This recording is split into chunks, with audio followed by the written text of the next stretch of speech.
I have a guest that I think you're all going to love. So what do you say we just listen to? The Tom Kelly Show. Everybody, I love the Tom Kelly Show. Here we go. I want you all to know. Here we go. Trigger warning. Spoiler alert. You're listening to the Tom Kelly Show. I'm going to keep the gimmicky aspects of the podcast short today because I have a friend on the show today who I am going to say, one, is a comedian I admire, blah, blah, blah. I'm not having anybody who's not funny on the show or not great on the show. But I would call him a friend that I would like to know better. He's a guy who, at least on 2 occasions, kind of like a ship sailing in the night, popped into my comedy career with at least one piece of advice I think of almost every day. Every few months, once a year. I forgot what he said. No, but you get what I'm saying. He gave me a piece of advice that I apply to situations where I have social anxiety. He is first generation Indian, right? First generation, right? Yes. First generation Indian from Queens, ladies and gentlemen, Kunal Arora, who, by the way, drives me nuts when I try to say his name properly because I met him as KC. And let's do that for fun before we get to why I love you. Yeah. I knew you as KC. You went back to Kunal. Yeah. Both are beautiful names. Why one over the other? I think it's a level of just wanting to be more honest with oneself, you know, and I want people, I would love that, you know, my mom, for her to be like, oh, my son Kunal, he's a comedian. You could look him up. Also, he owes me money, but that's not. Also, not to tell you how to manage your career. Yeah, Kunal is a better Google. I mean, buddy, I've made nothing but a series of career blunders, so I don't think I'm ever. No, but I'm saying that's a good thing. I think that's a good career move. Good. Yeah, KC, other things pop up. Sure. The Sunshine Band. Absolutely. Kunal Arora, boom, right there. Comedian. I've been spreading a lot of lies about Casey and the Sunshine Band, calling them pedophiles. The whole band. So let me start with this on now besmirching the sacred name of Casey and the Sunshine Band. Sure. So there was a point where I was kind of banned from the Long Island comedy scene. Okay. You were big out there during the years I was not. I'm back in the comedy scene on Long Island for right now. Okay. And whatever that means. And I think I saw you at a stand-up New York party. There were people who were then big shots from different comedy scenes, not just on Long Island. Mm-hmm. And plus, let's say every comedian was hobnobbing with each other. You know, there were little managers, there were little bookers, and I'm not even saying everybody was a big shot, but everybody was trying to be a big shot there. And I wound up in a corner alone with you, which now just sounds so perverted. But we wound up kind of in the corner of a party, right. And I kind of expressed that. I'm like, God, I feel like I should be talking to everybody at once. And there were also good people there. There were like, I hate comedian Christmas parties because there'll be friends you want to see and they're all in the room at the same time. So it was partly positive and partly negative. And I said, God, I feel like I should be talking to everybody at once right now. Right. He kind of quietly said in a very powerful way, you know, Tom, I prefer to make meaningful connections at a party rather than lots of meaningless connections. And it was something along the lines of that. Do you remember that moment? I absolutely remember that moment. And you would be bursting into tears and whatnot? I don't remember the bursting into tears. I'm not going to say you bursted into tears. No, and it sounds stupid, but what might have been a throwaway line for you became a thought I put in my head when I go to family parties. Like I hate the arguably the most stressful day of my life was my brother's wedding, where I wish I had this piece of advice that day, because at my brother's wedding, it was 300 guests and I knew 150 of them all at the same time. And it was all people it was like the aunt from Staten Island who you only see once every 5 years. It was relatives from Brooklyn you only see every 2 years. And anyway, it was such a random piece of advice. I guess what else you got? Oh, this is why I'm on this. Well, this podcast, I mean, and it's funny. I've used a lot of gimmicky lines, and the podcast has been an evolving thing for a year, and I have been wandering looking for answers. So that's the one thing that's been consistent. Like I have the theme song, I've called it self-help comedy. I've called it personal growth comedy. And I would argue that 4 minutes with you made me grow up a lot, accidentally. Now, which is funny because I also tell this story to people and they tell me you're a nut job. I'm not gonna, that makes sense in some circles. Is that perception wrong in some circles? I think that there are a lot of people who, the problem is growth is something you go through and the speed in which you do it is one that you set, but people are going to see you how they see you on their own timeline, So if I've crossed paths with people and I've done something to wrong them, and don't get me wrong, I've wronged a good amount of people. Oh, I should. If you and I were going to do a podcast together, and this is more about me and definitely not about you because I'm shooting in the dark on this. But I know for me, I could do a very successful series of Tom Kelly interviews people he pissed off in his 20s, 30s, and teens. That would be literally the first 10 minutes of every WTF episode. Yes. And it's funny. I have a love-hate relationship with that show. What do you think of what the fuck? Oh man, I think it's great. It's just the first 10 minutes are always the same structure, right? It's where do I know you from? Okay, where was I? How did I wrong you? And then that to me is good because it shows accountability, which I think is pretty awesome, right?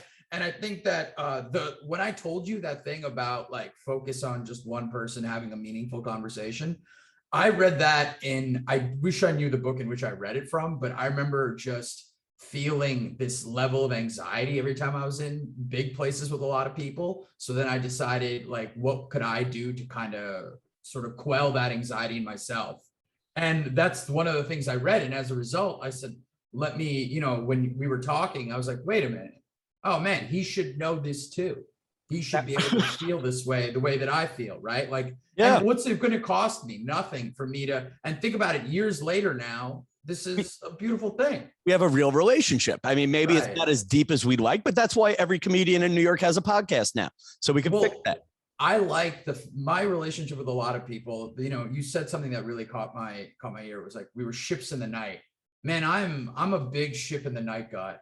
I love being a ship in the night with people. It's the business. See, I love it. And then maybe the pandemic robbed me of being a ship in the night a bit. And then there's part of me that realizes because of listen, for as much as I'm complaining about the years I wasn't a big shot in the Long Island comedy scene, I was making more money than most of the comics on Long Island. And now that I'm kind of, and I'm not even really at the bottom, but as I'm now relaunching again, I find your advice resonates because I feel I don't have as many deep relationships as I'd like. Right. I feel like the people I know who love you. Now, but you also took a journey with a class of people. I don't think I did that. I've been always cheating on the sidelines. What do you mean that what do you mean? Well, let's explain the two. What do you mean that I came up with a journey? Well, I think I mean, Dennis Rooney loves you. Sure. I don't know if I have it. He's on my podcast. He better love me. Yeah. I mean, I'm trying to think of who else I know where I've repeated your line and they say, oh my God, I love Kunal. I mean, you were just on Tim Dillon's podcast. That's a class. Yes. God, this is such a weird thing to say, but there were people who came up in the same years as me who are much more successful, but I wasn't that close with them. I always love this. I always love the story of I've told Amy Schumer point blank, if you clean up your act, you can make some money one day. And I've said that to a few people who became very successful. I think I said that to Corinne Fisher, who does Guys We Effed. Yeah. I think I said, why don't you change it to Guys We Had Sex With? Because Tom Kelly knows branding, and now that's obviously a very viral podcast. For 2 right there. Yeah. Oh, and listen, you talk about the humility I've gotten out of being old is maybe and actually in the lack of confidence I even have now is I don't give people career advice anymore because I don't know nothing. And realistically, I don't, you know what I mean? I don't know. There are a lot of people's podcasts whose ideas that I was like, oh man, you should do this or you should do that. And I think that you got to let them sort of figure it out. If there's something that's definitely concrete, like it's just like, oh, this audio thing it sounds tinny. You know what I mean? That's something that I think that you could tweak. But like the rest of it, the name, the journey, that's all their own to figure out. All you could do is just wave them off well, you know? Now, I identify a little bit with your journey. I am second generation. Second generation Irish, second generation Sicilian. And my Italian grandparents were big figures in my life. My whole life, I grew up saying you should be a doctor. They eventually loosened the reins on that when they started seeing certain things on me.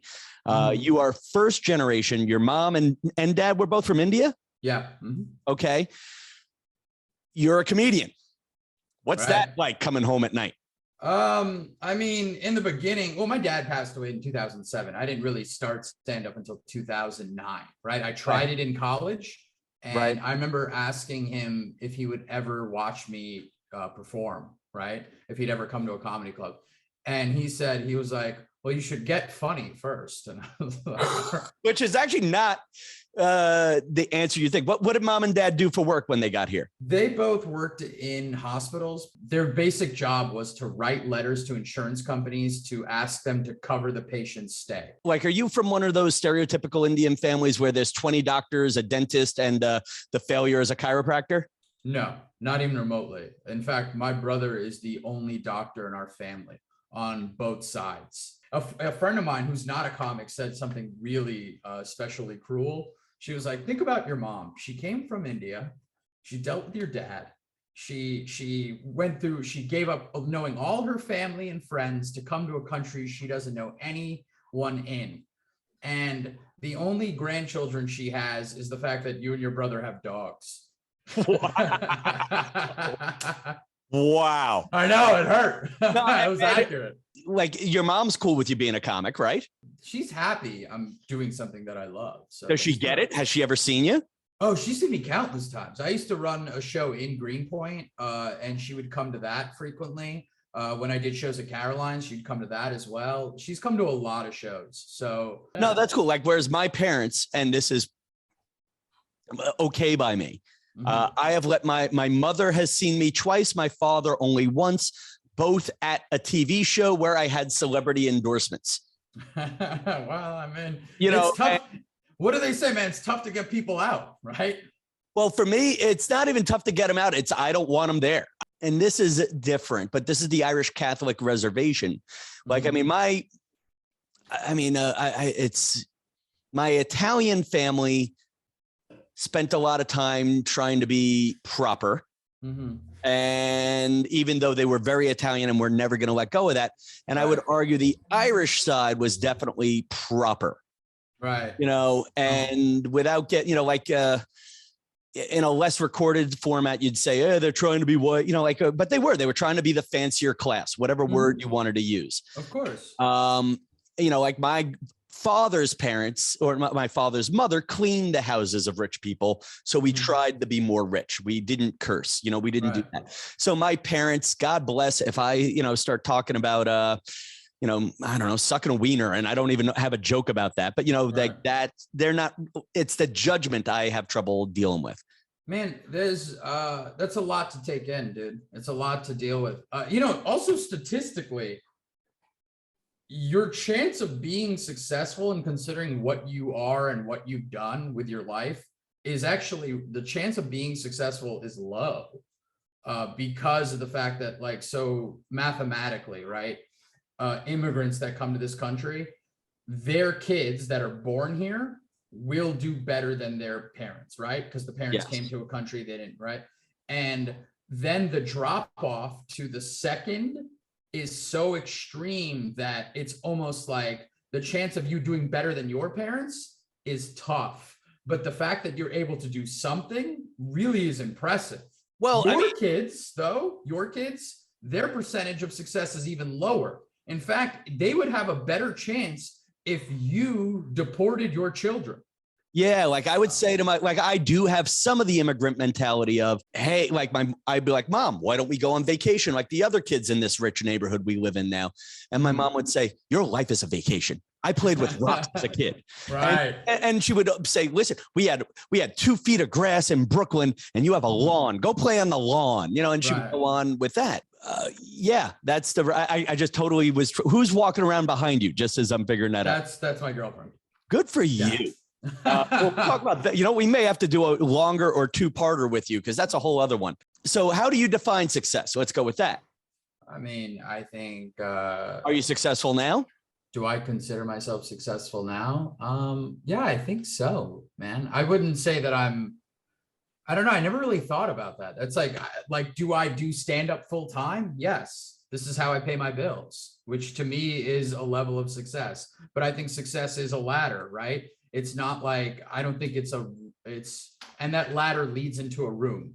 So once you're in that room, then you're with a group of people who are super successful. But the ladder of success is like, you could be on different rungs. And if you're standing on the ground, you could just consider yourself not successful at all. I don't know. So yeah, it's levels funny. To it. I kind of love and absolutely hate your analogy because your analogy may have just set me back a year. Because I feel like I've always been on the ladder. Mm-hmm. And I've been questioning whether or not there really is a room. Like, so actually, here's one. If there is a room of success, right, who now finally climbs into it, who's in that room? I mean, we're talking about people who can make, in my opinion, an extremely comfortable living in terms of comedy, and it doesn't, man, that room is vast, man. There are people you'll never meet in your life that do stand up for a living and make $250,000 a year. Yeah. And when I was one of those, I was still miserable. I mean, that's right. You could kind of expand on it and be like, what's this ladder made out of? I really wish I were smoking or drinking right now. I would just start smoking to finish this conversation to a deeper level, which is, right. I think for me, I am trying to transform my definition of success as in enjoying being on the ladder, going up and down, and knowing. And the hard part is there's never anybody quite on the same step as me at the same time. Absolutely. And I do find a loneliness in that compared to other businesses. Like I always use the analogy of my friends in the military. Mm-hmm. If you're a captain in the Army or a major in the Army, there's a certain set of standards that that you're going to need to make lieutenant colonel or general. And you also know that if you missed a goal by a certain point, it's time to get out. What I find annoying with me is I feel like I'm 6 inches. I have felt like I'm 3 feet away from the gold mine. Mm-hmm. For the last 20 years. And I would say the pandemic now makes me think if there's even anything in this mine worth mining, Right. I mean, like it's always like some, someone with hope. Uh-huh. Who annoyed the living hell out of me. Had this great line and her line was, Tom, I'm just one phone call away from being a millionaire again. and I'm like, yeah. And that phone call may never, ever come. You got to pay your phone bill in between now and when that call comes. Mm-hmm. And what I find that drives me crazy is what do I work on while I'm waiting for the phone call? So for you, what do you work on while you're on the Kunal ladder of success? Well, probably writing more material. So there's that. And then working on the podcast, I was editing the podcast that we just shot. So we shoot it and I edit everything myself. So, just working on that kind of stuff. So what is the deal? I love Rooney. What's the podcast you're doing with him? So the listeners know. Right. It's on YouTube. Yeah. It's called Meet Me Outside. And it's just us not wasting any minutes of your time. Just trying to entertain the shit out of you. You go right into the comedy. That's it. It's just jokes. It's fun. That's it. It's the fun side of Kunal. So when people ask, they're like, what is it about? And I go, I'm not going to waste your time. And realistically, I think a lot of people want to hear that. You kind of hooked me. So two questions for you. Yeah. I have had trouble organizing my mornings for creative time. Right. What does your day look like? You wake up, what time? Okay. Give me your schedule. All right. I generally don't like to give my schedule, but I will for this. Okay. Because I will tell you. So my schedule is basically this. I do 6 things a day. Okay. And I wake up generally around 7:45, 8:30. I have a dog, so I can't really sleep in too late. Sometimes I will wake up at 9:30, but I have to go to bed real late for that to happen. So I wake up, I got to do back stretches because I've got a couple herniated discs. So that's important. Then I read for half an hour, and that is for educational purposes. Like I like to read a lot of self-help books or psychology books or business related books, acting books, whatever. And then there is meditation. Do that 5 days a week. Then there is. How long do you meditate? Because you're one of many successful people who have been on this show who have thrown meditation into the mix. 15 minutes a day. Then I exercise. That's important. And then I have been, during the pandemic, I took up playing the guitar. Okay. So I started teaching myself that. I got an app, so I taught myself how to do that. And then I write for 2 hours. So you write in the afternoon? Yeah, I write in the afternoon. For me, those 6 things that I'm doing, 5 of them have nothing to do with my career. They have everything to do with my life. And I can tell where I'm at mood wise because I keep track of it, right? So I use a spreadsheet to like a series of checks, and the spreadsheets have gotten more elaborate. Now I use a system of numbers, and the system of numbers lets me know how productive I am. And if I'm getting barely anything done, that means there might be something wrong with my mood. There might be something wrong with how I'm feeling emotionally. Like if I can't even get myself to do the back stretches and something simple like read for half an hour a day, I might be in a very dark place. But since I have this system of accountability, it lets me know where I'm at mentally, and I can adjust accordingly. I love it. And now when you're writing, you writing in a notebook, you writing on index cards, you typing your act. How do you do it now? I have an iPad that I have a keyboard connected to, and generally it's not connected to the internet. So it's just, So the messages don't pop up, the distractions don't ply in, and you're not suddenly going Google and going down a fake news rabbit hole or anything like that. No, my computer that I'm talking to you on right now is I don't use this for writing material. I have a separate situation, and I highly encourage that. I'm going to let you out on this because we're way over, but you're worth being way over. You really are. And you're going to have to just do this again with me, or at least give me that promise and then stop returning my calls. I'll never do that. I see the girlfriend who was wandering around in the background. Sure. Kim Crompier had a great line. One of the younger comics was talking about meeting a girl, and Crompier is like, hope she doesn't like going out on Saturdays. Right. Like he did that whole thing. Listen, I mean, I'll do this podcast and I'll play the poor me game of, I don't have a girlfriend, whatever. I feel like in a lot of ways, my girlfriend is my career. How are you integrating a functional relationship when you consider that you have a career that involves you not being around at night and definitely not on Friday and Saturdays when that's the moneymaker? Well, I mean, it depends how much you want to involve that person into your life, right? Like, for example, it's Monday night after I get off this podcast, the showcast, as I like to call these things. That's what I call my show. It's a showcast. We have date night planned. It's Monday. Okay. Yeah. And she's cool with a Monday date. Yeah, absolutely. It's not like I don't drink, and she rarely, if ever, herself. So it's like, what are we, what are we doing that's going to be so, like, we're going to go out. Well, tonight, for example, we're ordering in and we're watching a movie that she had told me about that, like we alternate planning the dates. And I really think that there's somebody out there, or there's several people out there for people.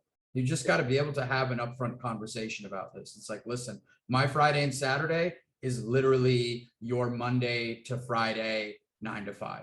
would I ever ask you to go out at 2 p.m.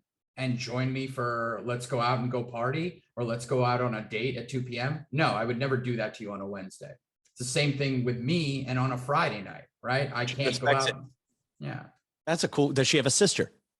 No, she does not. I'm sorry. Damn it. All right. Yeah. Actually, you mentioned one thing that I was going to ask, but I wasn't sure about. You mentioned you don't drink. Yeah. You did drink at one point? Yeah, I did.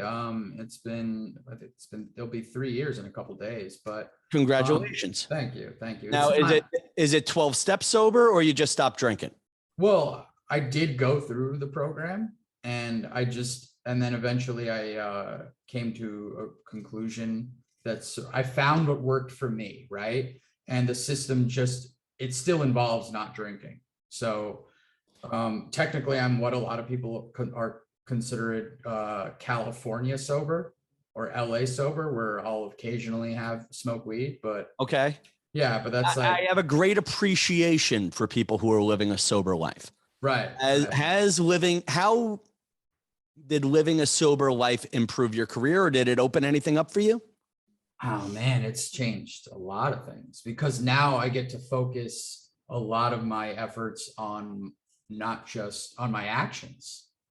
And I think that's the most important part. A lot of people, they'll stop drinking, but they'll still, they called, I forgot what the actual term is, where it's just like, you'll still act like an alcoholic and you'll still do alcoholic behavior type things, where you're just inconsiderate and you're just doing a lot of things that are just not taking other people into account and their feelings, how they feel about things. And so combining therapy, and I took these acting classes that really opened me up emotionally. All those things together put me in a place where I feel like I've been a lot more accountable. And those types of things have led to success. I never did them to become successful. I just wanted to be a little more calmer here. Yeah. And I think that's the most important part. Kunal, I don't know if you bring me calmer up here. I'm pointing to my head, audio listeners, but you do bring me calm here, pointing to my heart, audio listeners. Thank you, man. Thank you for this conversation. Thank you for being a ship in the night, my friend. You're one of the good guys. All right. Thanks, man. Anytime. Doing the magic mirror quickly. Quick shout out to our listeners. Who do I want to shout out off the top of my head here? Shout out to Lauren and shout out to Jill. And we will talk more. I guess this is a Wednesday, so we'll talk more next week. Good night, New York.